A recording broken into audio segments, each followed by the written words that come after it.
2, 1. The Bible tells us that if a man lies with a male as with a woman, both of them have committed an abomination and they shall be put to death. In a world of inerrancy, it's hard to contest these ideas and people will follow it true to its word.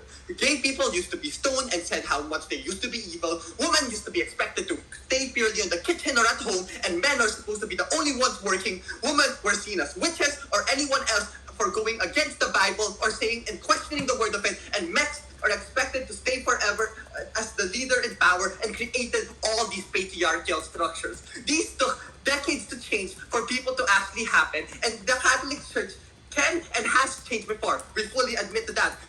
However, these changes take so long and leave a huge amount of people purely affected by the negative effects of these churches when they could have been followers of God if we actually changed it a little bit earlier. The fact that we can't call out priests for being rapists or bad people is inherently because we want to keep these ideas of inerrancy, that these priests are going to be pure people and have to always be pure people. And so, in fact, the people in the top try to hide these things. It's the reason that we have is why we have inerrancy and the cause of these. The idea of inerrancy is inherently an unfair power dynamic and make it hard to actually hold the church accountable if their teachings are wrong. So O's case is simple. They are telling us that, it's not being valuable, it's going to be harder to understand, number one, and followers will disappear. First, I'm going to prove to you how followers won't go disappearing out of nowhere. In a biblical context, the Bible is a translation from an apostle from the Holy Spirit, written by another person trying to spread word, translated again from Old Hebrew to Newer Hebrew, and then translated again from Hebrew to whatever language you want. Hundreds of processes to prove to you to question if God is one-to-one in those words. And why am I saying all of this? It gives us reasonable proof for a believer, which is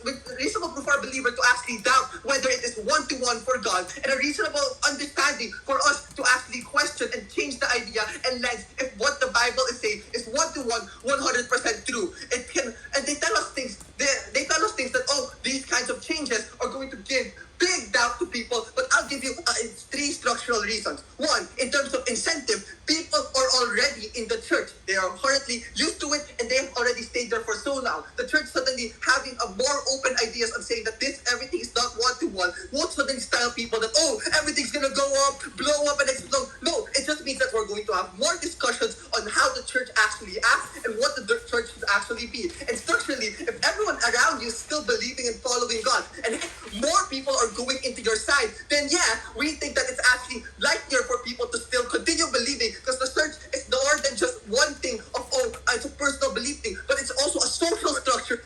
Other people trying to actually maintain and keep you having that same idea that God is real and all that stuff. This isn't just about the religious context, guys. It's also how it works as a group of people. OO is already also completely out of this debate for saying that, we admittedly lose people in the church. Their main metric telling us from the very get-go was when the goal of the church is to spread the most amount of people, spread peace, spread love, all that stuff. Well, ladies and gentlemen, if the church is not spreading a lot of people and you admit to that in your case, then you're kind of out of this debate already in your own metrics. What are you actually defending at this point? Keeping super conservatives in? Well, I'll tell you this. Seth already told you that super conservatives are unlikely to leave in the church on how much they've invested with their friends around them within the church, how much they're invested on how they are into the church, and they still believe in God. And at worst, they're still going to believe in God, but they're not going to follow in the new changes that the church may do. So that's not really a huge harm, as in the end of the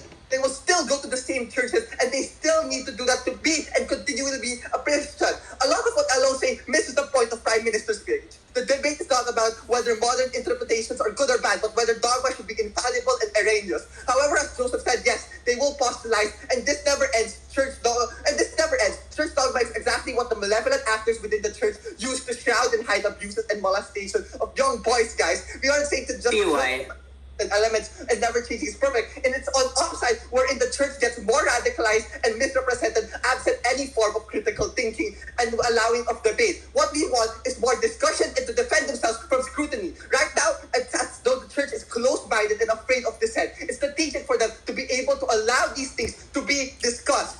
So, again, we agree with us that some things can and should not change, and the small gray areas are where they lack, guys. Do not let them gaslight you in terms of what can happen. This discourse looks like Pope Francis did when the conflict bishops raised 5 points called the 5 Downs of Dubia, which were basically basically points of information, he responds with an LO speech, and they had clarity at certain stances. A lot of what LO asserts assumes that there is no discussion that can happen. It's exactly on up where this current problem in the church right now comes to fruition, and they continue to get misrepresented and deemed as too radical. Now, I'll take the POI.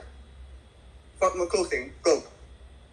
Under the Protestant Reformation also, there was mass exodus and exit of individuals within the religion itself. I.e., Reformation leads to exit of people, and there is no addition of new members or better discourse. It is fragmentation at the end of the day. How do you engage with it?